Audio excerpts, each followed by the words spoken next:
They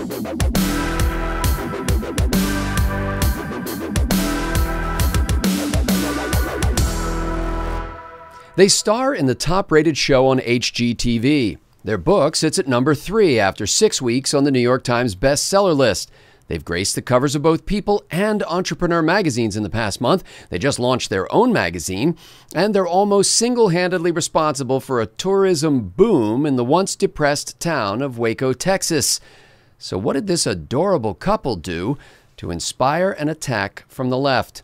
I'm Scott Ott with Stephen Green and Bill Whittle, and this episode of Right Angle is brought to you by the members at BillWhittle.com. Well, men Chip and Joanna Gaines, the delightful creators of Fixer Upper on HGTV, went from being a couple of house flippers who struggled to pay the bills in 2011 to reality TV stars who now employ, get this, 400 people. They own a store, a restaurant, a bed and breakfast, and a ranch outside of Waco. They're shooting their 5th season of Fixer Upper, and their fame draws some 35,000 tourists to Waco each week, all hoping to catch a glimpse of the couple, or of their adorable children, or of one of their growing menagerie of pets, goats and such. But a couple of weeks ago, BuzzFeed ran a story under the headline, quote, Chip and Joanna Gaines' church is firmly against same-sex marriage, end quote.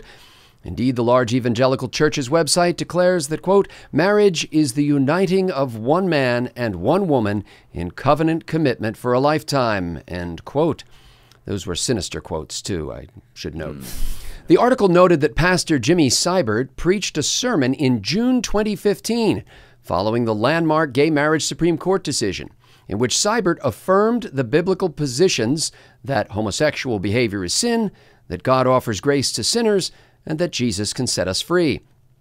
After the BuzzFeed article, HGTV quickly released a statement saying it does not discriminate against members of the LGBT community, and its TV shows include people from all walks of life. Nevertheless, the BuzzFeed piece sparked an uproar on social media and pressure on Chip and Joanna, both to distance themselves from their pastor's remarks and to include homosexual couples on their popular show.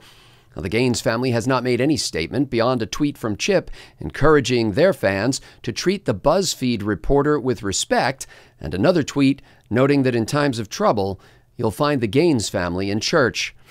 Now, Stephen Green, if Chip and Joanna Gaines have grown wealthy thanks in part to the many gay viewers of HGTV, don't they have a responsibility to rebuke their pastor, leave their church, or at least make a statement disavowing what the Bible says about marriage?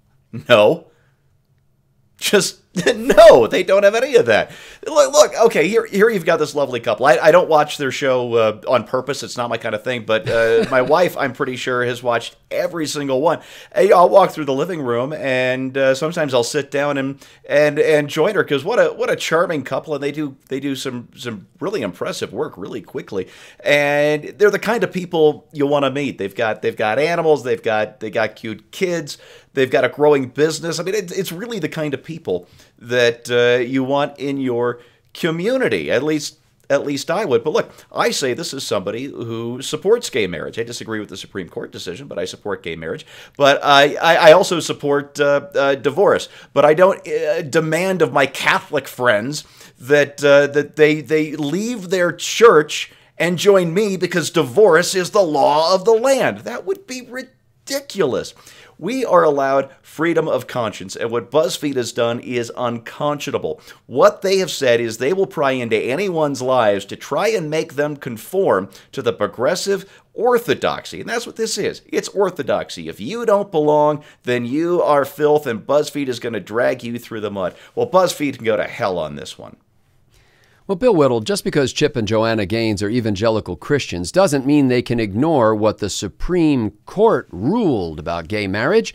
Should HGTV force them to fix up a house for a married homosexual couple to prove that they're not hateful bigots? You know, I got in a couple discussions with people about this where something in the Constitution was overwritten by the Supreme Court.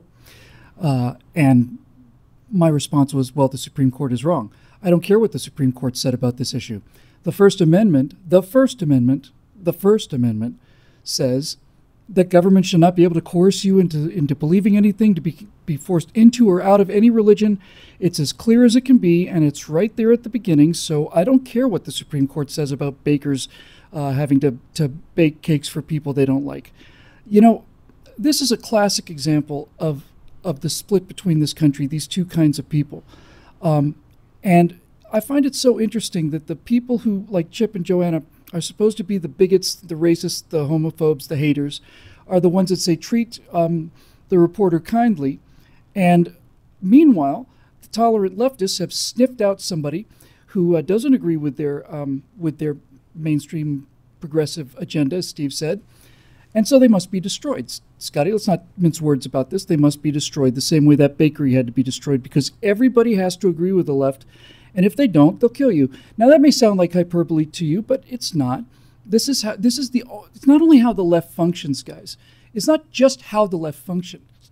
It's how the left has to function. They have to function this way, because everything that they believe in is so inverted compared to reality that if any cracks of reality get through this papers on the windows, then they're out of luck. They're out of business. So anybody who's popular, who expresses a different opinion from the left, has to be destroyed. I have a funny feeling, however, that this is going to backfire in a really, really big way. And I would just advise our BuzzStream friends over there that if you continue to do this kind of thing, you never know what might happen. The American electorate, for example, on some day, may just decide to wake up and tell all of you to go to hell. And they may decide to just basically crash your party and smash your cake and do all the rest of it. So you might want to watch out for telling people how to live, because the rebound of such arrogance can sometimes be a little disruptive to your workers' paradise plans. Yeah, Bill, and if I can kind of sum up what you said in just one little sentence that just occurred to me, dissent is the highest form of patriotism. To fall into line, you hater. Well, listen, Chip and Joanna Gaines did not insert themselves into the debate over marriage. They merely attend church where the pastor teaches from the Bible, both warning against sin and offering salvation and redemption through Christ. And BuzzFeed did not write the story because of what the pastor said, that pastor. After all, tens of thousands of Bible-believing churches proclaim the same message every week.